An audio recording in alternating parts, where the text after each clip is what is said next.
The growth of a small market team that is expanding and doing well against bigger markets. Yeah. I'll tell you what, Portland's been doing that a long time, continuity in that backcourt. And Dame Dollar at front and center, he's with Kristen, Braun, and the alley-oop in some of the matchups. One thing I love is when it's just conferences, guys, you kind of know what to expect. When you switch teams this way, Reg, you just heard Dame saying, he's like, look, last year I wasn't even on LeBron's team. Now I get to play with him, play with KD.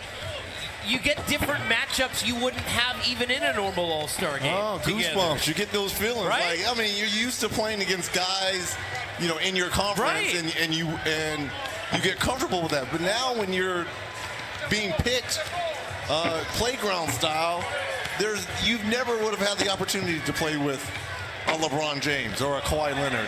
Now that conferences can be crossed, this is the best format because this is old school. This is how most of these guys grew up playing basketball. This is a family show. I'm trying to reel it in. Come on now, Beard. That's the job here. Keep it together now. Keep the length on those shorts.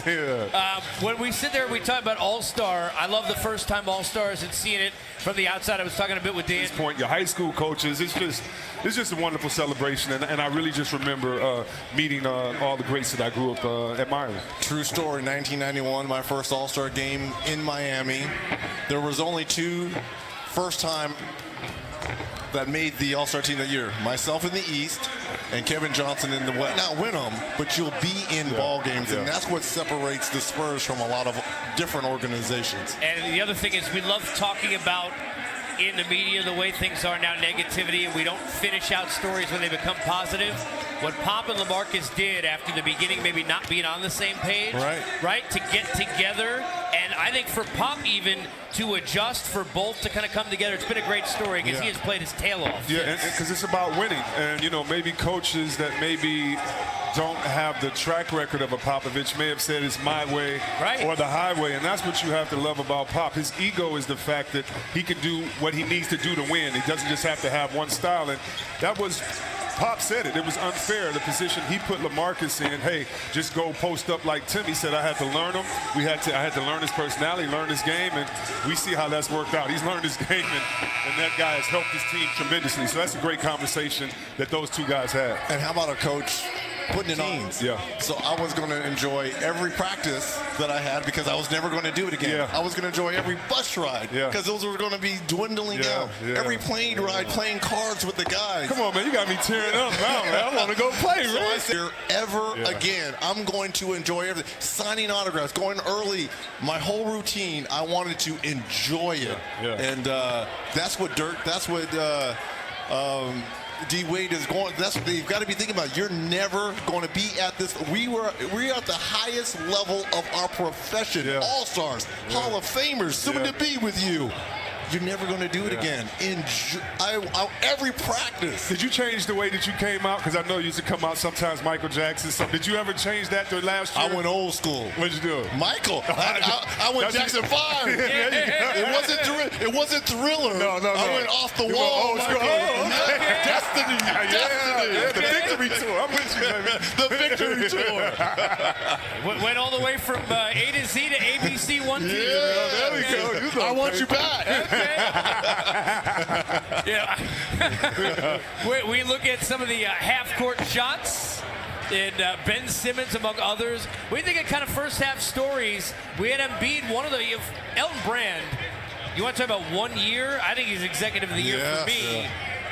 Now, it will depend on what they do going forward. Because right now, other than the Golden State Warriors starting five, I would have to say the Sixers probably have the best starting five.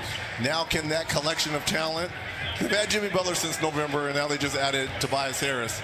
Can they all get on the same page now here and get ready to make a deep run in the East, win the East, and represent the East in the finals? And how much tougher is that? Because it's different when you get a full camp, right? And you know in an offseason, okay, we got to figure out how to gel with. This is on the fly, and it's, okay, Butler here, then Tobias Harris. Now we got 3 new guys on the bench. How does Ennis get his minutes? What do we do with this guy, that guy? Shamit's gone. Who do we fill those minutes? How tough is that when you're going through a season. It is very tough, but I would say there's a few caveats. You have a couple of guys playing for free agency. Yep. That means you usually listen a little bit more than that time. You want to show that you're a great teammate. Tobias Harris has come in and played defense and showed that he can facilitate, as you see Damian Lillard knock one down from half court. I really like their makeup, and I think that this is a different situation. They're all coming together at the perfect time to get this one goal. And so they can be selfish collectively to win this championship. And if they win, everybody gets paid.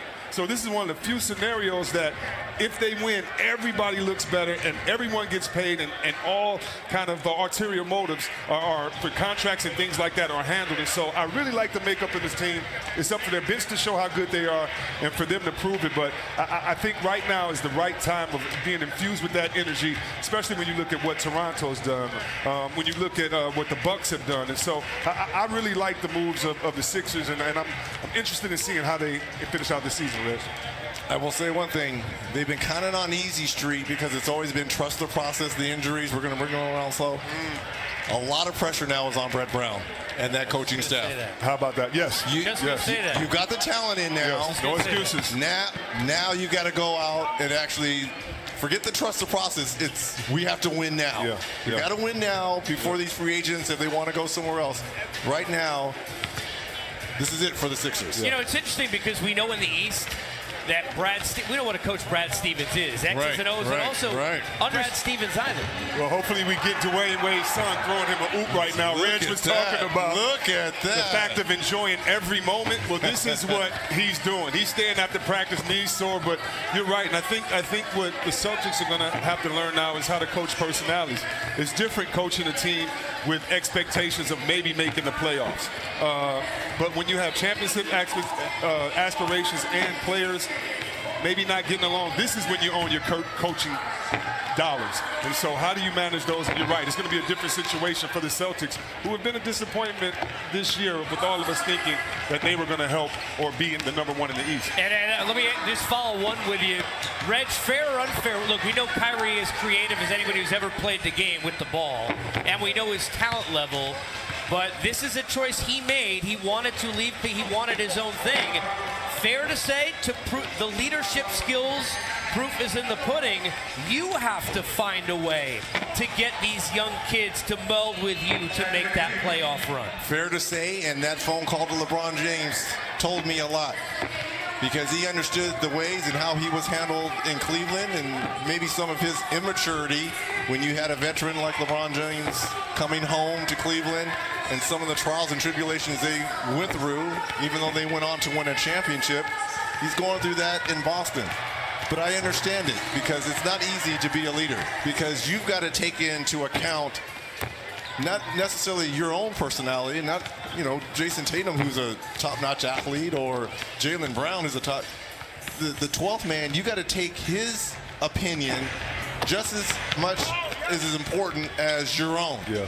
And being a leader is understanding the temperature in that locker room and what's best for us to win. Not me, not you, not a couple guys, us 15. How can we get better, and what is the path that we need to take? And I think that's been a challenge, because they were successful getting to the conference finals without Kyrie last year. And you can't tell me that's not a little bit of a thorn in his side. And he's going to say, wait a minute, we did this without you last year. Now you come back and you've been injured off and on.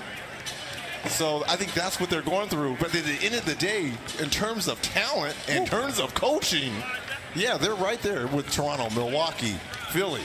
You look at talent, obviously, when you think, and you see Kyrie, KD, the Warriors, beating them 4 out of 7 times seems insane to even bring up. But when you look at the West, regardless of seeding, and with no disrespect to Coach Malone, because of the way Oklahoma City plays and those two alphas in the defense. But I think two Golden State. Right, two Golden State, to your point. But last year, a lot of us was on the Denver bandwagon. I was on the Denver bandwagon last year, and I expected them to be top 3 in the West this year. I don't know how they're going to handle the pressures of the playoffs. You don't know how guys now that are going to have to step up are going to handle that, so it's up to them to prove. But they have nice fertile ground there to win in the next few years, not just from guys like Jokic or their guards or the help that they have, but what Coach Malone has done to me has created a new culture there in Denver that says we can win, but we're going to play hard and be very entertaining. And they've had teams like that before, but not recently, so it's really fun watching the reemergence of that team, and you have to give them a lot of credit. But they're, to me, one of the most